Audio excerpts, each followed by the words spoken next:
सभी राक्षसों का वध हुआ था, लेकिन सुपर्णखा का वध नहीं हुआ था। उसकी नाक और कान काट कर उसे छोड़ दिया गया था।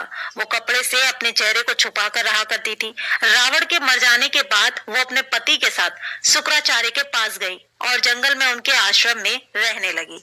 राक्षसों का वंश खत्म ना हो, इसीलिए शुक्राचार्य ने शिव जी की आराधना की। शिव जी ने अपना स्वरूप शिवलिंग शुक्राचार्य को देकर कहा कि जिस दिन कोई वैष्णव इस पर गंगा जल चढ़ा देगा, उस दिन राक्षसों का नाश हो जाएगा।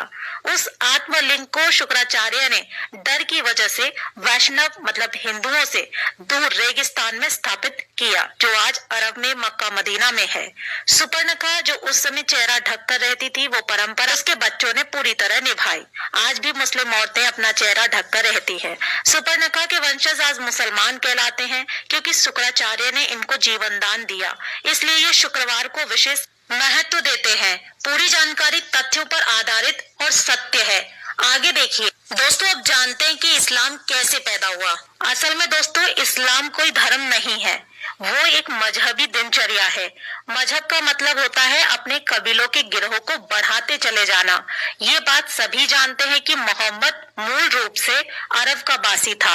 अरब देशों में सिर्फ रेगिस्तान ही पाए जाते हैं, वहाँ जंगल नहीं है, पेड़ भी नहीं है, इसलिए वहाँ मरने के बाद जलाने के लिए लकड़ी ना होने के कारण जमीन में दफन कर दिया जाता है। रेगिस्तान में हरियाली नहीं होती, ऐसे में रेगिस्तान में हरा चटक रंग देखकर इंसान चला आता है, जो कि सूचक का काम करता है। अरब देशों में लोग रेगिस्तान में तेज धूप में सफर किया करते थे, इसीलिए वहाँ के लोग सिर को ढकने के लिए टोपी पहनने लगे, जिससे कि लोग बीमार ना पड़े। अब रेगिस्तान में खेत तो थे नहीं, ना ही फल थे खाने को, तो वहाँ अनाज नहीं होता था, इसीलिए वहाँ के लोग जानवरों को काट कर खा जाते थे और अपनी भूख मिटाने के लिए इसे कुर्बानी का नाम दे दिया गया और एक प्रथा बना दी गई। फिर त्योहार बना दिया गया। रेगिस्तान में पानी की बहुत कमी रहती थी, इसीलिए लिंग यानी मूत्र मार्ग साफ करने में पानी बर्बाद ना हो जाए, इसीलिए वहाँ के लोग यानी इस मजहब के लोग अपना खतना करने लगे।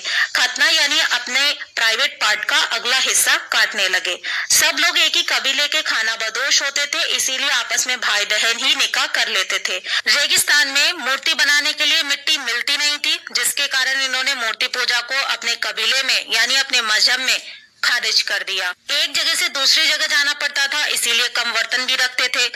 एक ही थाली में 5 लोग मिलकर खाना खा लिया करते थे। कबीले की अधिक से अधिक संख्या बढ़ाई जा सके, इसीलिए हर एक को 4 बीबी रखने की इजाजत दी गई थी। अब समझे, इस्लाम कोई धर्म नहीं, मात्र एक कबीला है जो सिर्फ जनसंख्या बढ़ाने के लिए बनाया गया है, और इसके नियम असल में इनके सिद्धांत नहीं, इनकी दिनचर्या है। सबसे बड़े लुटेरों को खलीफा और अन्य बहुत सारी उपाधियां दी जाती थी ताकि उनका कबीला बढ़ सके। इस बात से साबित हो जाता है कि इस्लाम कोई धर्म नहीं बल्कि एक बहुत बड़ा गिरोह है, जिसका एक ही एजेंडा है, जहाँ जाना वहीं पर बस जाना और अपना अधिकार मांगना, और वहाँ की मूल जनसंख्या को पूरी तरीके से समाप्त करके अपने इस्लाम मजहब को आगे की पीढ़ी को जबरदस्ती कबूल कराना। इनका मुख्य टारगेट उस देश के आदिवासी होते हैं। जब तक ये उन आदिवासियों के बीच कम होते हैं, बस तभी तक ये अपनी जनसंख्या बढ़ाते हैं। जब इनकी जनसंख्या उस जगह के मूल निवासियों के 1/3 या बराबर हो जाती है, तब ये धर्म परिवर्तन कराकर रातों रात 2000 से 2 लाख मुस्लिम की योजना पर काम करते हैं। भारत के कुछ गांव, जिले, राज्य इस्लाम की इस योजना में पूरी तरह से शामिल हो भी चुके हैं। तो दोस्तों, ये था इस्लाम के पूर्वजों का इतिहास। इनके पूर्वज कौन थे? इनके पूर्वज ही राक्षस थे। इसीलिए दोस्तों, मुसलमानों से देवताओं और धर्म वाली उम्मीद करना बिल्कुल बेकार